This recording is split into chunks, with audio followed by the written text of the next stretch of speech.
out. Okay, you take these little brackets off, and they have like a little orientation knobs on there, so you don't have to worry about how it's oriented. But then you just get this lid and you just kind of jostle it around. You slide it back like that, and it just pops straight off. It's pretty easy to get off. It's not very heavy. But I've already been in here messing around. So this is the new one that I got, the new valve. It's all integrated together. This is the one that's leaking. You can see the rust and debris around that one. And I just kind of unplugged it real quick. And when you disconnect all these lines and stuff, you need to make sure your water supply is turned off. And you can take this little, take the water hose off of the back.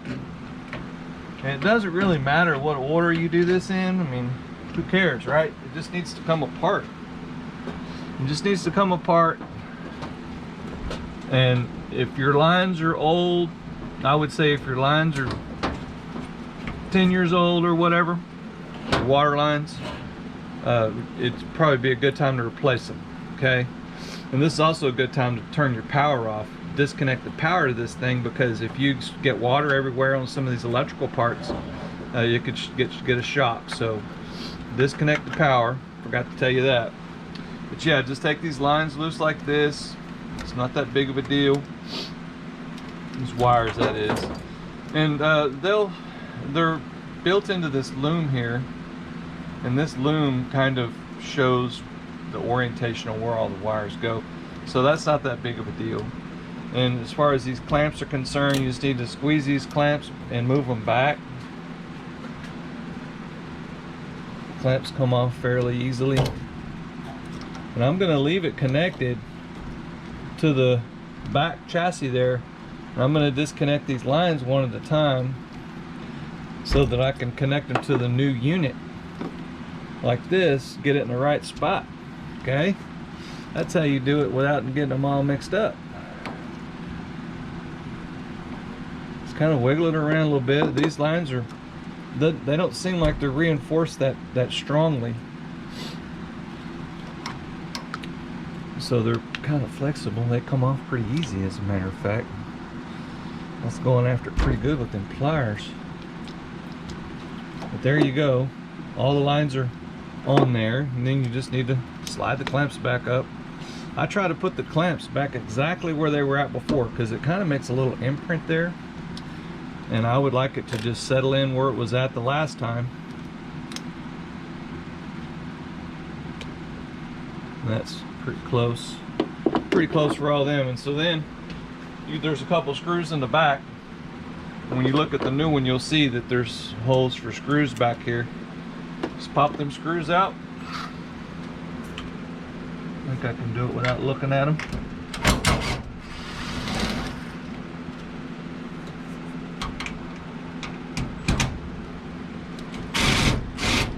Alright, there you go. That's the old one. And you can see that I'm holding the drill and the screw and everything in the right spot. And I'm just going to put this new one right up to it like this. And slide it up in there. Might be a little easier to do it that way for some people. I'm going to leave it loose so that I can put the other one in similar, okay? It's easier to line up when all of this is a little loose and you want to push it in. You want to push it into the hole, because it tries to, if you get it crooked in the hole, it tries to stick on those threads right here. Alright, so you want it to go flush all the way up against it. So before you tighten the screws, I'm going to push it up against it flush. And don't over tighten the hell out of it. It just needs just a little bit like that. The washing machines do vibrate and shake around. So if you put it in there too loose, too weak, it could come loose and start flopping around in there, and that's not good. So then you just plug in your plugs. Connect your line. Of course, my line fell off. It's down here on the ground. Oh.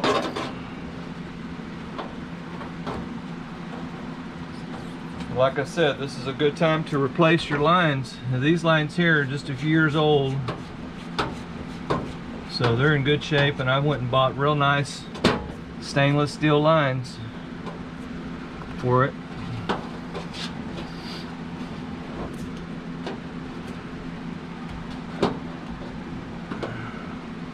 Alright, turn it on, check for leaks, and make sure no leaks are coming out.